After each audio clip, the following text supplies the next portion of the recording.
イカリブランクスは2018年、ゼナックによって、高強度、高反発、高感度、この3つを実現させることができる独自のイカリブランクスっていうのを開発し、合計ベイトが3機種、スピニングが2機種という形で進めてまいりました。でそのモデルを使っていく中で、もう少しトルクが強く欲しいとか、もう少しディープを攻めたい。でもともとイカリブランクスっていうのは魚をかけてから細い糸を使いながら、魚をいなして取るっていう方向でスタートをさせたんですが、フィッシングシーンがどんどん進化してリールであったりラインであったり、フックでジグであったりっていういろんな周りのものが、どんどん進化して良くなることによってより大型の魚と対峙することが誰でもできやすくなりました。その中でイカリブランクス自体の良さを生かしながら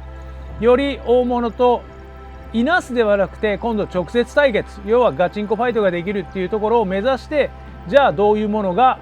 必要なのか、どういう強さが欲しいのかっていうところを目指して今回 FS の60の J7、 要は7番手っていう強い番手を、リリースすることになりました。今回の、新しいイカリブランクスの7番スピニングでいうと、このモデルが生まれるきっかけになったのはもともと5番とか 5.5W っていうモデルがあったんですけども、それよりも強い、要はジグをより深いところできれいに泳がせれるとか、あと、海外での大物であったりとかっていうところのゾーンでどうしても、今の5番ではちょっと足らないと。でそれでいてより強いロッドを作るにはどうしたらいいかっていうところでイカリブランクスをうまく生かしながらできる番手で、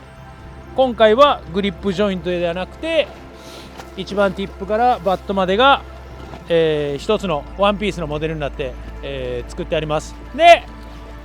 ジグ自体もスペックの表記があると思うんですけども、その表記で結構ロングジグやったら 350g とかで、ショートジグでも結構重めの番手をしっかりバシバシしゃくることもできますし、もちろん強い力でしゃくらなくてもイカリブランクスの高反発っていうのを利用して、ゆったりしゃくってもらってもジグがしっかり動くようになってますんで、その辺はぜひ使ってみて体験してもらえたらなと思います。でちょっとこういう風にドテラにどうしてもなるんで、それでも向こうの今多分出てるラインがだいたい 80m ぐらい、70から 80m 先でもジグがしっかり泳いでる感触があるし、途中で実は中層でちょっと潮がたるいところがあるんやけど、その部分は抜けた感触もしっかり手元に伝わってくるのが、イカリブランクスの高感度の部分かな。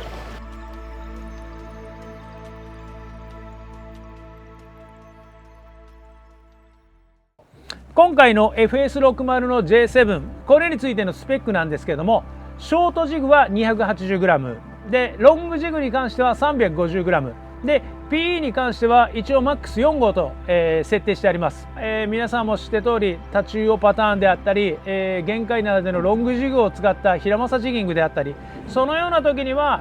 浅いところで勝負をしなくてはいけない時は PE4 号で、スタンダードで使う時は今回私も、セッティングしてますけども PE3 号、だいたい PE3 号ですとブリであったりメジロであったり、あと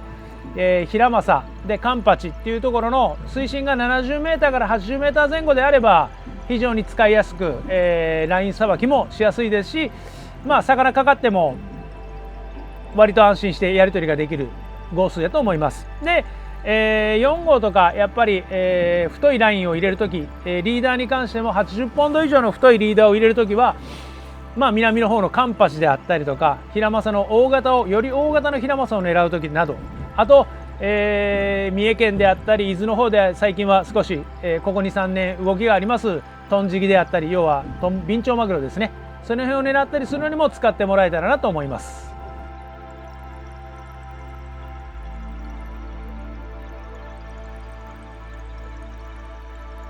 でこの7番に関しては今までのイカリブランクスイカリジギングロッドっていうのはフロント側のセクションのみイカリブランクスを使ってて、で後ろのセクションは中空にすることによってバランスを取ったり軽さを実現したり持ち重り感を減らしたりっていうことをしてたんですけども、今回はより真っ向勝負をするっていうところに関してはオールレングス前から後ろまで全てワンピースで、イカリブランクスを使っております。これによって破断強度も上がりますし、トルクも非常に強くなります。ただイカリブランクス自体はやはり軽いものではありません。若干ウェイトはあるんですけども、ワンピースがゆえに後ろのこのグリップの中でのセクションでいろんな調整をして8000番から1万番のリールを乗せた時に手元に重心がしっかりきてロッドティップの重さを感じずロッド全体の重さも感じにくく楽に1日しゃくれるロッドと仕上げてありますんで、やっぱり一番前のティップからグリップエンドのところまでワンピースで入ってるっていう恩恵は高感度っていうところで非常に高いかなと思います。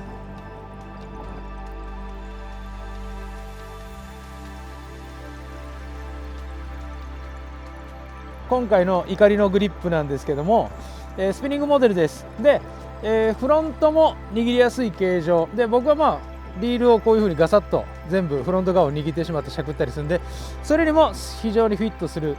形で、それでいてリア側の方なんですけども、今までのイカリはほとんどセパレートモデル全部なってました。で今回のモデルからはパワーゲームができるようにということで審判などとかでも採用しているこの形ストレートのグリップになっております。でジギング用のイカリ用にシェイプは少し変わってますけども、非常にファイトがしやすくて滑りにくくて、でグローブしてもらってもいいですし素手で使ってもらってもフィットするような形になっております。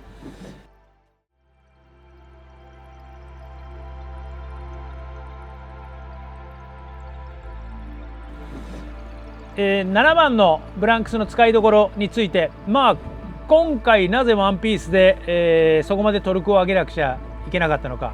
先ほど説明した通り真っ向勝負がしたいというところで、それによって今までのブランクスではどうしてもいなすっていうところを一番に置いてきましたので、どちらかといえば力を逃がす、魚が頭をこちらへ向きやすくなるようなロッド操作であったりロッドの特性であったんですけども、今回は多少強引にでもこっちに頭を向けて魚釣りをして展開をしていく、要は戦いに挑んでいくっていうロッドです。で私自身がこのロッドを使う時、実際南の島行ったりとか、平正のジギングで狙ったりする時の場合はもちろんそれだけを使うわけではなくて、それだけを持っていくわけではなくて、僕たちはどちらかといったらキャスティングゲームをやりながら